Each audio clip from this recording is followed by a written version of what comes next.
warahmatullahi wabarakatuh. Selamat pagi, salam sejahtera bagi kita semua. Dan selamat datang kepada peserta webinar keperawatan menjaga kesehatan fisik dan psikologi selama masa pandemi COVID-19. Perkenalkan, nama saya Vika Novia Damayanti.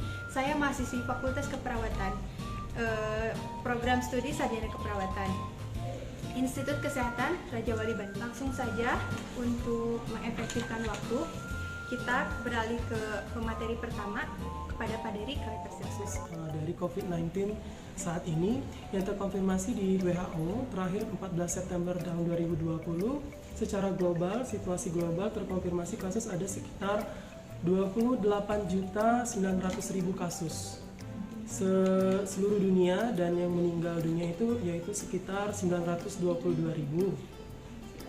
Dan Indonesia sendiri memang tidak masuk ke dalam 10 negara saat ini. Yang paling tinggi itu ada United States, kemudian Brazil dengan angkanya itu sekitar 6 juta dan 4 juta kasus. Nah, Indonesia berada posisi keberapa? Kita peringkat ke-23. Tapi se-Asia Tenggara kita berada pada posisi kedua setelah negara Filipina. Dan data terakhir, update terakhir dari Satgas COVID-19, di sini Indonesia saat ini 15 September terakhir 2020 yang positif mengalami corona itu sekitar 225.000, yang sudah sembuh 161.000, dan yang meninggal dunia ada 8.965. Dan Provinsi Jawa Barat itu sendiri sudah berada pada posisi keempat. Yang pertama ada DKI Jakarta dengan jumlah kasus 55.000 atau sekitar 24,9%.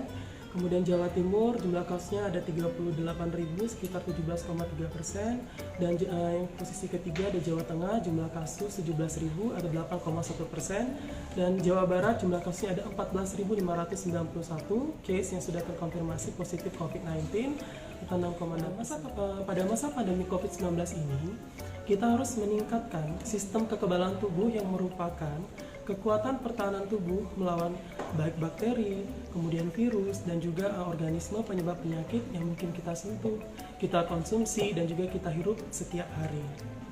Meskipun saat ini tidak ada makanan atau bentuk suplemen apa sih yang bisa mencegah dari infeksi COVID, tetapi meningkatkan daya tahan tubuh merupakan salah satu kunci agar kita tidak tertular dari virus COVID. Beberapa hal yang dapat meningkatkan daya tahan tubuh yang akan saya bahas pertama, yaitu makan makanan bergizi seimbang. Makan makanan bergizi sangat penting untuk membangun kekebalan tubuh kita yang kuat agar kita terlindung dari infeksi virus serta memberikan perlindungan ekstra bagi tubuh. Jadi dalam isi piring makan makanan kita sehari-hari itu harus mengandung 3 komponen utama. Ya, ada makanan pokok, ya pasti.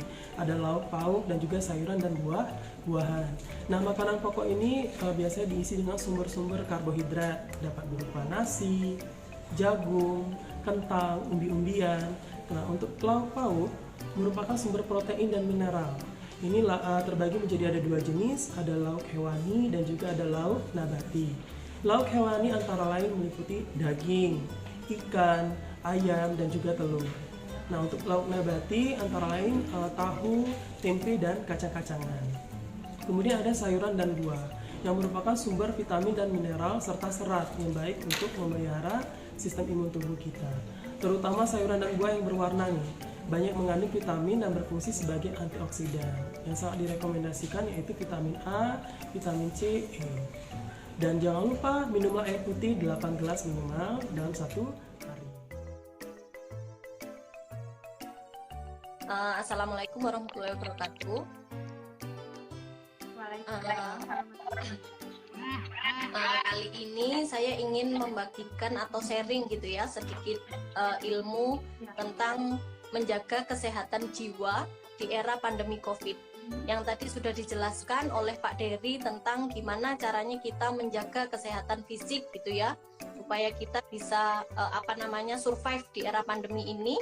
Nah, sekarang kesempatan saya untuk membagikan ilmu tentang gimana caranya menjaga kesehatan psikis gitu ya, karena keduanya ini tidak bisa dilepaskan secara terpisah. Semuanya ini saling melengkapi antara kesehatan fisik dan kesehatan psikis kita gitu ya.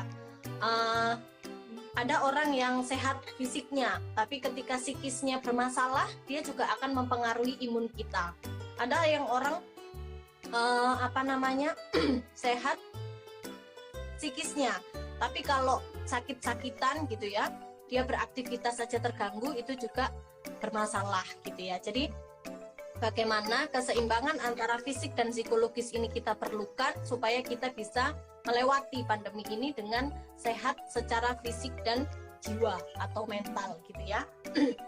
Baik, untuk sebagai pendahuluan, pada pandemi ini sudah berlangsung kurang lebih sejak 17 Maret 2020 sampai saat ini.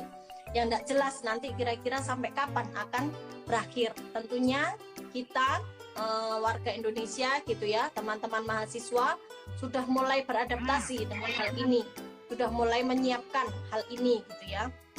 Akan terjadi semua perubahan dalam aspek kehidupan.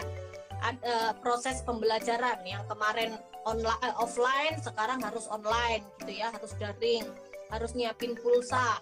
Mahasiswa mungkin yang kemarin enak diajar oleh dosennya, ketemu teman-teman gitu ya, berangkat ke kampus, sekarang bosen di rumah, di kamar doang, ikut ilmiah dengan daring. Nah, itu banyak perubahan yang terjadi ketika pandemi ini.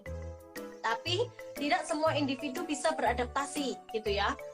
Kemarin kan sempat juga kita lihat cerita-cerita di media sosial, ibu-ibu gitu ya, ketika anaknya daring, jadi guru di rumah, ini juga bikin stres tersendiri. Mahasiswa biasanya kongko-kongko gitu ya, kalau belajar kelompok mungkin di kafe bareng-bareng, sekarang nggak bisa ketemu-ketemu, harus pakai masker, harus cuci tangan, harus bawa hand sanitizer gitu ya, ribet banget jadinya gitu ya. Tapi mau nggak mau kita harus melakukan itu supaya kita selamat gitu ya dari wabah ini. Kemudian dampak ekonomi, sosial, mental ini juga mulai bermasalah gitu ya. Banyak stresor-stresor yang bikin kita menjadi gampang cemas, gampang gelisah, gampang sedih, depresi gitu ya. Bahkan ada kabar bahwa yang kemarin berita ada pasien didiagnosis dengan COVID, dia terjun gitu dari rumah sakit gitu ya, bunuh diri gitu kan. Kemudian masalah gangguan emosional pasca pandemik juga di depan mata. Saat ini kabar terakhir sudah ada 115 dokter yang meninggal akibat COVID. Itu belum ratusan tenaga medis lain, termasuk perawat, bidan, atau mungkin cleaning service dan lain-lain yang tidak tercatat gitu ya. Nah, ini sebenarnya betapa pentingnya kita waspada, baik selaku ini terutama keperawatan ya, ini pastinya nanti akan terjun ya, ikut merawat, bagaimana repotnya pakai hazmat merawat pasien-pasien. Nah, itu juga mulai kita adaptasi, juga mulai kita lakukan. Nah, ini bikin stres tersendiri tentunya bagi kita sebagai tenaga medis maupun orang lain, maupun masyarakat awam, maupun pasien-pasien di luar sana gitu yang tidak masuk tenaga medis. Tentunya terlebih lagi kita sebagai tenaga medis harus lebih concern tentang ini. Gimana caranya supaya kita tetap bahagia dalam menjalani pandemi ini, juga kita tetap beraktivitas dengan baik selama pandemi ini.